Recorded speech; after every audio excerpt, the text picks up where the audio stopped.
Firstly, if you want to insert beautiful caption with some cool animations on your shorts, you can try Samaji.com, and I will discuss more later. In my last video, I have shown 5 editing scripts that I learned from watching old video of Hayden Hillier-Smith. He is Hayden Hillier-Smith, and he has added the videos for some of the biggest creators on the planet. And now I will share another 5 in this video. So let's go to the first one.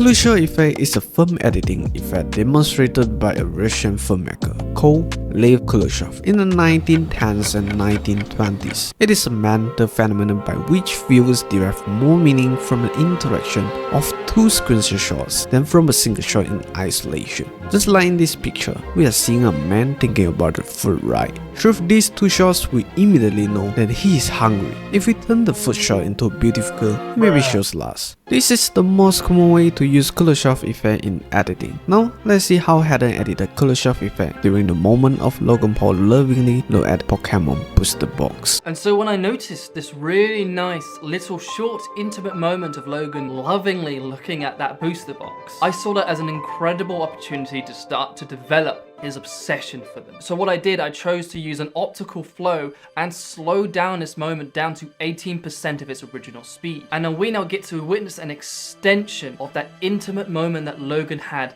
lovingly looking at those boxes. And from that intimate moment, we cut to the first reveal of the CGI Charizard, like as if we're taking a peek into Logan's imagination for what's potentially in that box. This type of editing is called the Kuleshov Effect, where the editing brings meaning from the interaction or cutting together of 2 sequential shots. Your scientists were so preoccupied with whether or not they could, they didn't stop to think if they should. Jurassic Park theory was originated by Hayden to mention about editing is not for flexing, and show off that we are great enough to add 1,000 VFX shots with tons of transitions.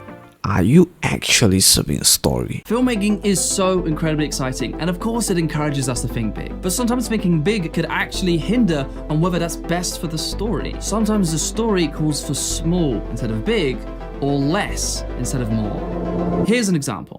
In this video, we're curing 1,000 people's blindness. I was tasked to edit Mr. Beast's curing 1,000 people's blindness, and I needed to showcase how people experience blindness from all around the world. That's the rule. Well, that's obvious then. Let's just add a VFX animation of the Earth, and so we can all say, hey, that's cool, right? I mean, well, yeah, it's cool. It's pretty advanced. But when you look at it, when you really look at it, does that convey the story as clearly as possible? Or could something more simple convey the story better? So instead, I found as many portrait shots as I could in our footage and created a match cut sequence of every single person's eyes and sped up the process. That barrage of images really makes you feel the scale of the problem around the world, compared to just showcasing a planet because I thought it looked cool. Can you convey what needs to be said with a simple cut or cuts before you choose to go bigger? Going bigger should be your last resort. In this video, we're curing 1,000 people's blindness. It's gonna be crazy. Most of us see the world like this. But here's the thing, 200 million people see the world like this. But I just made it 1 less. Oh. Wow. Long-form content, if the beginning is not very fast-paced, intense, like something hooks them immediately. That's why it's important to spend a lot of time on the intro. Every second, every frame, every even micro moment has to give me a good reason to stay. With a good reason to stay is what I call the thank you letter. The letter is used to visualize your goal, to give your audience something to anticipate from the video, so that they are given a reason to stay. So one way I would have suggested is with this shot here. You're trying to emphasize the size and the scale, and do you want to know what I see there on that roof? Snow? No. I see a canvas, and this could have been a VFX opportunity to then fade into the environment. This helps us understand the scale of what is about to happen, and that makes me want to keep on watching, because you're going to try to do that. Oh wow, I want to see if you can pull it off. So it's not like what I have completed, it's like what I kind of want to complete, right? Yes.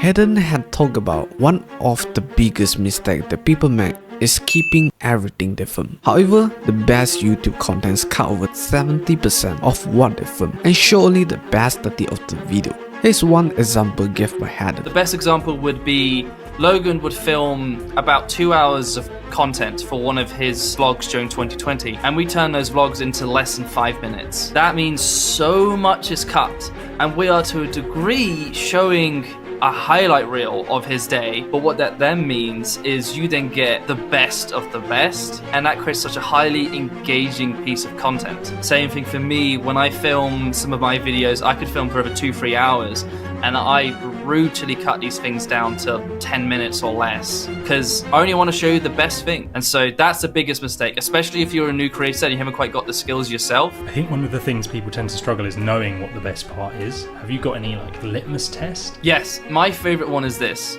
If, let's just say you have a piece of dialogue here, or a point here, and you got another point over here, and you got all of this in between. If you cut out all of that in between, and these 2 points come together, and it still makes sense, that means everything in between could have been cut. Genius. Whenever your audience is presented with a new cut or new shot, the first thing they will instantly look at is the eyes. So whenever there is a new framing and they're looking for the eyes, you need to make sure it's easier to find, because the less time they have to readjust, the easier the cuts flow. So how do you do it properly? You should use an X and a line across the screen, and then use that as a framing guide to help match the eye line and its continuity. That little bit of extra work helps make the cuts flow so much better. One example is this is the one time we used matching eye lines to create a match cut. We hired someone to get a piano accordion, then do something. I bet it'd be great. This is great. Lastly, there's the find another scripts that I learned from Hayden to be battle at editing. And these are not all the things that I have learned. So please subscribe if you don't want to miss out in the near future. And thanks for watching. Submit.co is a caption AI tool. Many pro creators have used it in the production of short videos. What makes this tool stand out is because it adds in a lot of animations with the text, making them a bit bigger, adding in relevant emojis to the text, and so it makes it more engaging. Once you upload the video, it's super easy to change the text, change different emojis, add in emojis, and then very quickly, a quality shot is created by just a click.